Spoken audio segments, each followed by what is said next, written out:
கேஸை வந்து எல்லா மீடியாவிலும் கொடுப்பார். ஒவ்வொரு அடி ஒவ்வொரு மாதம் ஒவ்வொரு ஆள் வந்து உள்ளே போய் மேலே போயிட்டு போவாங்க. கேஸ் முடியலன்னு சொல்லி அந்த மன உளைச்சல் இருக்குல்ல, அதை யார் பண்ணாங்க என்ன பண்ணாங்கன்னு கண்டுபிடிச்சிருந்தாருன்னா அவர் கொஞ்சம் தான் இருக்கும். பொண்ணு இறந்துலேருந்தே மனசு ரொம்ப உடஞ்சி போயிட்டு ரொம்ப ஃபீல் பண்ணிட்டாரு. அவர் பொண்ணு கேஸில் கூட அவர் தீர்ப்புக்காக சரியாக வரல. அங்கே வந்து அந்த மன நிம்மதி போயிட்டு. இவர் எதனால் இறந்துருப்பான்னு உங்களுக்கு தெரியுமா? வயசு கோளாறு தான் தலைவர். வயசு கோளாறு தாங்க.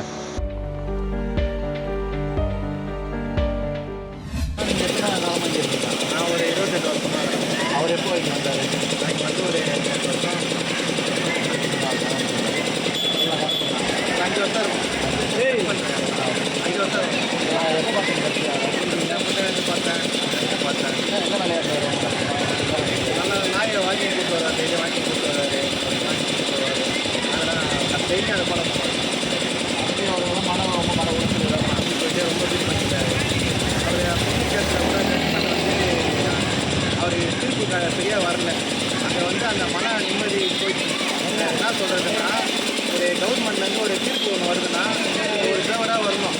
அவர் வந்து அகேன்ஸ்டாக வந்துச்சு. அதுலேயே வந்து பொண்ணு மேலே ரொம்ப நான் கேட்டு போட்டோம், நம்மளால் கேஸ் வின் பண்ண முடியல, அது பணப்பழம் அது வச்சு பண்ணிட்டாங்க.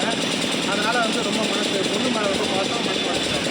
நம்ம பொண்ணு சேர்த்த வருஷத்துலேருந்து வருஷம் சாப்பாடு பேனரு, வருஷம் பேனரு, சாப்பாடு, அன்னதானம் எல்லாம் பண்ணிட்டு தான் இருந்தார்.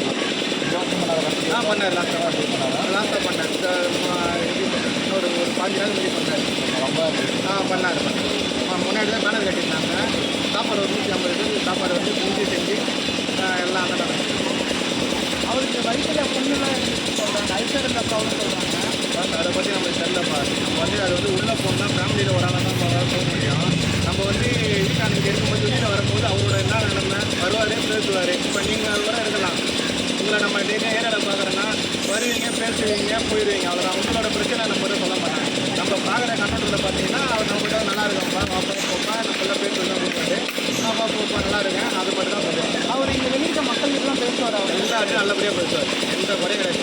அவராக இருக்கட்டும், அவரோட மனைவியாக இருக்கட்டும், கடையில் தான் நந்து வந்து வாங்குவாங்க. ரொம்ப ஆடம்பரம்லாம் கிடையாது. குடும்பத்தில் அந்த அதிகாரம் எல்லாம் கிடையாது.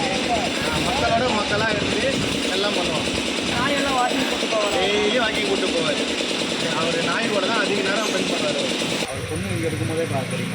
அவங்க பொண்ணு இருக்கும்போது அவர் வரல. இங்கே பொண்ணு இறந்ததுக்கு அப்புறம் தான் இங்கே வந்திருக்காரு. அப்போ தான் அந்த வீடு ரெடி ஆச்சு. பொண்ணு இருக்கும்போது தான் ரெடியாகி மேலெல்லாம் ஆல்ட்ரேஷன்லாம் பண்ணிக்கினே எல்லாம் பண்ணியிருக்காங்க. அதுக்கப்புறம் தான் வீடு இருந்தவங்க அதை பண்ணி அவங்க வந்தாங்க. பொண்ணு இங்கே வந்து வீட்டில் இந்த மாதிரி எனக்கு தெரியல. நான் பொண்ணு இப்போ இறந்தது அவங்க அப்பாவும் இறந்துருக்கேன். ஆமாம். எப்படி அது பொண்ணு இறந்ததில் கேஸ் முடியல இது இல்லைன்னு சொல்லி அந்த மன உளைச்சல் கூட இருக்கலாம். இதனால் அதை யாரும் கண்டுபிடிக்க எல்லாம் கண்டுபிடிச்சி சட்டம் கொடுத்தா இது ஒரு சாட்டிஸ்ஃபை. இவர் அலையிறாரு கோர்ட்டுக்கு அதுக்கு இது அது அந்த ஒரு மன உளைச்சலாக இருக்கலாம். ஒருவேளை கேஸ் வந்து இதாகிட்ட நாளைக்கு அவர் மன உளைச்சலுக்கு இது இறந்துட்டாரு. கண்டிப்பாக இருந்திருக்கும். இதுதான் இருக்கணும். ஏன்னா பொண்ணு பேரெல்லாம் அவர் இது கேஸை வந்து எல்லா மீடியாவிலும் கொடுப்பார். ஒவ்வொரு அடி ஒவ்வொரு மாதம் ஒவ்வொரு ஆள் வந்து உள்ளே போய் மேலே போயிட்டு போவாங்க. கேஸ் முடியலன்னு சொல்லி அந்த மன உளைச்சல் இருக்குல்ல. புரியுது. அதை யார் பண்ணாங்க என்ன பண்ணாங்கன்னு கண்டுபிடிச்சிருந்தாருன்னா அவர் கொஞ்சம் தான் இருக்கும். என் பேர் தங்கமணி. இந்த வீடு தங்கமணி. இந்த வீடு கட்டுறாங்கல்ல, வீடு தான் சொல்லுங்கள். ஓகே. உங்கள் பேருங்கண்ணா? என் பேர் வந்து லெனின் கண்ணன்ப்பா. நீங்கள் எத்தனை வருஷமாக இருக்கீங்க? நான் பூர்வீகமாக இங்கே தான் இருக்கிறேன். அப்படியா? சரி, இந்த சித்ரா ஃபேமிலி வந்து இங்கே எத்தனை இயர் ஆகுது? அவங்க இப்போ தான் சடனாக வந்திருக்காங்க. இப்போ சடனானா எப்போ? அது வருஷ கணக்கு நம்மளை கரெக்டாக குறிப்பிட்டு சொல்ல நமக்கு தெரியாது. ஓகே. அவரை நீங்கள் பார்த்துருக்கீங்களா? அவரை பார்த்துருக்கேன். அவர் வாக்கிங் கூப்பிட்டு போவார். திடீர்னு வந்து நான் திடீர்னு சடனாக பைக்கில் போகும்போது நான் வணக்கம் மரியாதை அவ்வளோதான். ஓ, டாக் வாக்கிங் கூப்பிட்டு போவாரா? ஓகே. இங்கே இருக்க பர்சனல் விஷயம்லாம் வெளியே வந்து அதெல்லாம் சொல்ல மாட்டேன். இப்போ நம்ம பர்சனல் மேட்டர் நம்ம கேட்கறது கிடையாது. அவரும் சொல்ல மாட்டேன், நம்மளும் சொல்ல மாட்டோம், அவ்வளோதான். ஏன்னா ரெகுலர் பேஸில் யாராவது வந்து பார்த்தீங்கன்னா வெளியே சும்மா ஹாய் மச்சான் இது மாதிரிலாம் பேசிட்டு பர்சனல் விஷயம் ஷேர் பண்ணுவாங்க. இந்த மாதிரி எனக்கு உடம்பு சரியில்லை, இந்த மாதிரி என் பொண்ணு விஷயத்தை இந்த மாதிரி கேஸ் நடந்திருக்குன்னு சொல்லுவாங்க. ஸோ அந்த மாதிரி தான் உங்ககிட்ட இந்த மாதிரி சொல்லியிருக்காரா? அதெல்லாம் எனக்கு தலையிட கிடையாது. அதெல்லாம் தலையிட கிடையாதா? ஓகேண்ணா. இவர் எதனால் இறந்துருப்பான்னு உங்களுக்கு தெரியுமா? அதாவது வயசு கோளாறு தான் தலைவர்.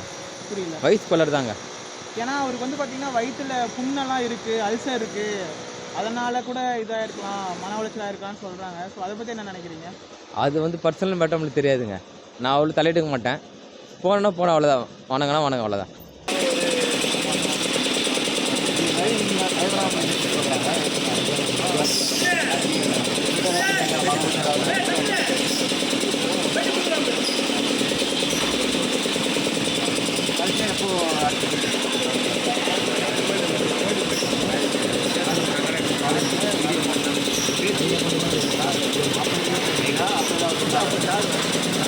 அவங்களுக்குள்ளே பேசியிருப்பாங்க ஏதாவது நான் ட்ராவல் பண்ணும்போது அவங்க ஒய்ஃபு அவரு எல்லாத்தையும் அப்படிதான்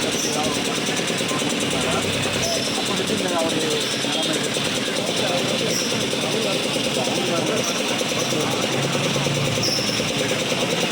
அந்த வந்து அவங்க பேசுனாரா அப்போ பார்த்து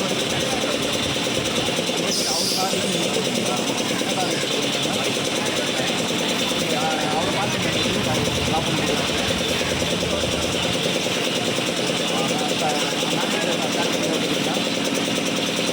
அதுக்கு முன்னாடி அவர் எப்போ வந்தார்?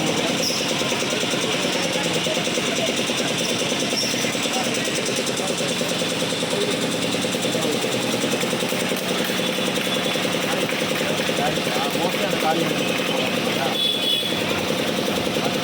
லாஸ்ட் ஆக மாட்டேங்கிறாங்க.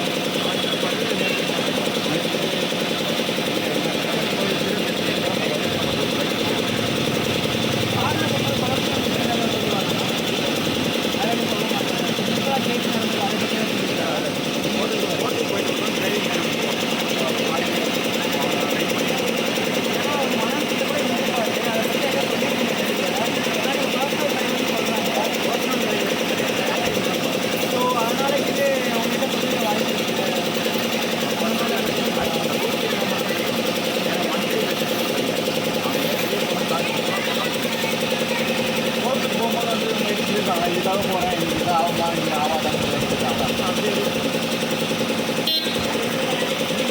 பற்றி ஏதாவது